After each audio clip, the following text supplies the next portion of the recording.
Buongiorno bianconeri. Dernière vidéo de l'année. On va voir de faire un peu un résumé de la situation blessure en ce moment et puis une petite rétrospective sur l'année. Quelques réflexions, disons, de celles qu'on fait sous la douche. On va essayer de les faire ensemble. Tout d'abord, merci pour m'avoir suivi aussi dans cette nouvelle année 2022 qui a marqué pour la chaîne des pas importants. Le fait de remettre un setup bien comme il faut après, disons, mon déménagement d'octobre dernier. Le fait de bien s'installer, de bien fournir un service plus ou moins régulier, hein, selon les problématiques de ma vie perso, mais aussi de travail. Les 1000 abonnés, un point d'étape qu'on a franchi ensemble, et j'espère qu'on va continuer sur cette lignée à construire cette belle communauté qu'on est en train de construire, et on le fait ensemble, c'est ça que j'aime bien.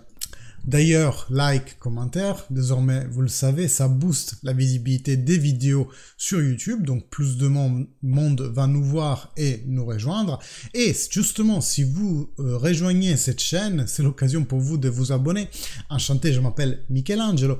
Si vous cliquez sur le bouton en bas de la vidéo et sur la cloche, vous serez abonné et notifié de toutes les prochaines vidéos et lives qu'on va faire. Le prochain live, bien entendu, le match contre la Cremonese. Donc, veuillez rejoindre l'aventure. Et pour la Juventus, alors, qu'est-ce que ça a été cette année 2022? Ben, on a fait une fin de campionato qui a été palpitante, mais pas comme celle du campionato d'avant où on s'était inscrit à la Champions League vraiment à la dernière minute, non? Au photo finish avec le but du Verona et puis le Naples qui n'y arrive pas. Avec Pétagne, il envoie le ballon sur la traverse, sur la barre transversale, et nous, on se qualifie miraculeusement, l'année de Pirlo. Et puis l'année dernière, l'écroulement soudain de l'Atalanta nous fait un cadeau, nous fait qualifier à la Champions League plus aisément. Quelques journées d'avance, on savait déjà qu'on était mathématiquement qualifié. Néanmoins, une Juve qu'on n'a pas l'habitude de voir, une Juve éteinte, aussi en ce qui concerne l'envie vraiment qu'on voit sur la pelouse, et aussi en ce qui concerne l'aspect plus tactique, technique. Beaucoup de monde se sont roués sur Allegri pour ces raisons-là, à tort ou à raison, je ne suis là pour le dire, chacun interprète le football comme il veut. Néanmoins, je remarque toujours là un peu le même acharnement contre cet entraîneur qui me semble, moi, par défaut, un acharnement par défaut. Maintenant, regardant en arrière, vous le savez, moi déjà depuis le match contre le Monza et l'interview qu'Allegri avait donnée à Mario Sconcerti, désormais fut Mario Sconcerti, moi aussi j'avais un peu viré vers l'idée de changer d'entraîneur. Quand je voyais en fait que l'équipe ne suivait pas tout simplement son entraîneur, le vestiaire semblait partir dans une autre direction. Vous vous souvenez sûrement, hein, la vidéo ironique des autogol avec Bonucci qui essaye de dire au vestiaire vas-y jouons contre, comme ça il nous vire Allegri, etc., etc.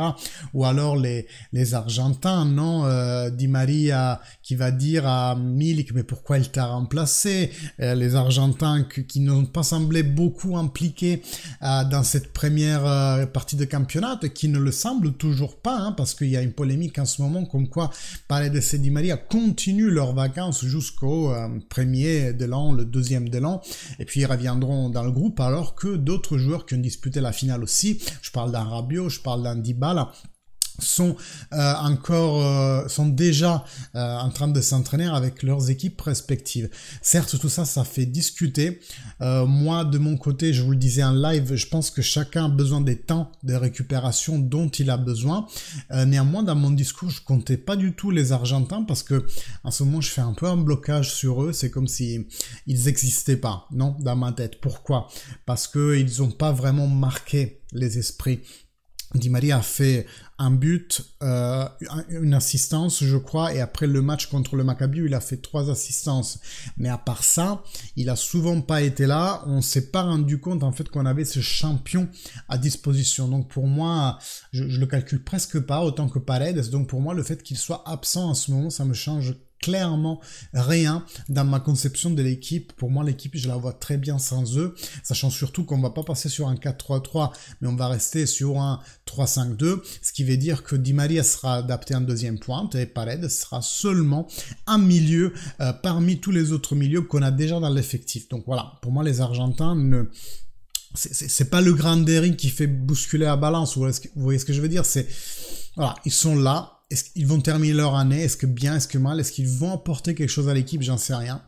Dans tous les cas, pour moi, c'est pas non plus le centre névralgique de cette équipe. Et en parlant de ça, de centre névralgique, c'est assez marrant parce que potentiellement, on était mieux mis au niveau de l'infirmerie il y a un mois, en pleine Coupe du Monde, qu'aujourd'hui.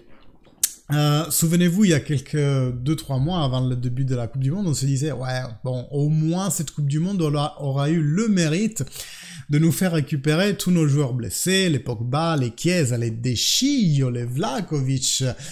Il va nous le faire récupérer, cette Coupe du Monde. Eh bien, Keneny, on en est à la situation de départ, si ça n'est peut-être même pire, puisque Chiesa n'a pas joué son match amical hier, par précaution, hein, il sera sur le banc avec la Cremonese, bien entendu. Vlahovic a encore ses problèmes depuis Balgi, il a commencé seulement hier à courir, ce qui veut dire qu'il va rentrer dans la phase de réathlétisation, espérant que sa pubalgie ne lui donne pas davantage de problèmes. Là, il faut vraiment croiser les doigts. On a Di Maria qui est toujours desaparecidos, Paredes avec lui. On a De Sciglio qui a un gros point d'interro, les gars. Quand De Sciglio s'est blessé, la société nous a dit ça sera réévalué dans 10 jours, comme d'habitude. On était en octobre et encore à ce jour, on n'a pas de nouvelles, on ne sait pas ce qu'il devient ce gars. C'est juste fou, la société ne communique pas bien, autant avec les médias, mais autant avec nous les tifosi. Ce mec, on ne sait pas ce qu'il est devenu. Pas de nouvelles de De Sciglio depuis 3 mois. Donc voilà, vous le savez très bien, sur les externes, on est assez fragilisé en ce moment. Côté gauche, côté gauche, avec le 3-5-2, on peut bien compter sur Kostic, Ealing Junior et à l'occasion Marley Ake et le De Sciglio lui-même qui pourrait faire externe de gauche dans un 3-5-2. Sur la droite, on est beaucoup plus fragilisé parce que Cuadrado, lui aussi, on n'en a pas parlé, mais il est blessé à son genou. Il aurait dû faire des examens avant le départ en vacances pour se programmer un parcours de récupération qui l'amène à jouer la première match de championnat. Cela n'a pas été fait, je n'ai pas la moindre idée de pourquoi. Donc on se retrouve avec un trou à droite sur la chaîne de droite. Cuadrado n'y est pas. Ake peut jouer là-bas mais adapté. De Sciglio pourrait très bien jouer mais comme dit desaparecidos. Et il y a qui d'autre qui pourrait jouer là? Éventuellement Chiesa et ou Di Maria. Mais les deux là, dans un 3-5-2, semblent plus prédisposé à être mis le plus proche possible de la cage dans les deux d'attaque, non pas dans les 5 du milieu à l'externe, où en fait ils auraient tout le piston gauche ou droit à faire avant en arrière. C'est fatigant. Est-ce qu'on veut vraiment dépenser les énergies de Di Maria et Chiesa en externe dans un 3-5-2? J'en suis pas sûr. Donc voilà, on se retrouve avec une attaque floride, j'aimerais dire. On a vraiment beaucoup de monde. Vlahovic, Di Maria, Chiesa, Milik, Ken, Soulé lui-même, comme on l'a vu hier, pourront jouer dans les deux d'attaque. Entre parenthèses, Soulé aussi peut faire l'externe droit dans un 3-5-2, mais voilà, même discours que pour Di Maria et Chiesa. Et vraiment, on veut les utiliser là. Soulé qui a fait un très bon match hier, on l'a vu ensemble avec lui, Fagioli, Locatelli lui-même, très bon match hier. Bref, est-ce qu'on se dit que ce 3-5-2 a quand même besoin, dans le mercato qui va ouvrir prochainement, hein, dans les prochains jours, le mercato va réouvrir ses portes, on a besoin de quelqu'un à droite. Les noms sont toujours les mêmes. Des low cost comme Karsdorp, on parlait d'un échange De Sciglio-Karsdorp qui, ma foi, arrangerait les deux parties. Peut-être plus nous que la Rome, parce qu'on ne sait pas De Sciglio dans quelles conditions physiques il est. Ou alors des noms un peu plus juteux comme Grimaldo, Maele, là, on commence à parler des noms d'une certaine rayonnance et un investissement sûr et certain pour le côté droit. Néanmoins, cette nouvelle société qui est en train encore de tâtonner, c'est un bébé, cette nouvelle société, elle est encore à quatre pattes, en train d'apprendre à marcher. Espérons qu'elle arrive à marcher vite. Dans ce cas-là, moi, en tout cas, moi, l'impression que j'ai, c'est qu'en ce moment, il y a une dirigeance qui a c'est son esprit et sa force complètement retournée vers les vicissitudes hors pelouse, les tribunaux, les médias, etc., etc. Et une Juventus, entre guillemets, opérationnelle, de terrain, avec comme chef Massimiliano Allegri, qui sera vraiment chargé de la partie sportive et qui, ma foi, va devoir un peu marcher indépendamment de la dirigeance. À mon avis, va se créer ces deux noyaux de la société qui normalement sont interdépendants. Le côté sportif est dépendant du côté dirigeance. À mon avis, c'est comme si ça allait se scinder pendant au moins ces quelques mois qui viennent. C'est-à-dire, le vestiaire va se fermer sur lui-même en mode tranché, dans les tranchées. On dit ça, non, dans la Première Guerre mondiale, non, quand ils étaient dans les dans les trous par terre, dans les lignes creusées par terre, en train de atteindre les attaques ennemies. À mon avis, le côté sportif va faire ça. On va se ressouder, étant un groupe une trentaine de personnes, joueurs plus staff. On va s'enfermer dans cette bulle pour travailler vraiment en paix par rapport à tout ce qui se passe dehors, et la dirigeance, elle, essaiera de mener les batailles médiatiques et juridiques.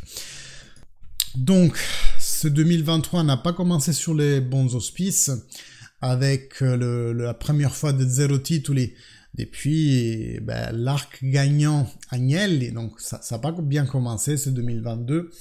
Ça a eu des bons moments. En été, on était tous hyper hypés par la campagne du mercato.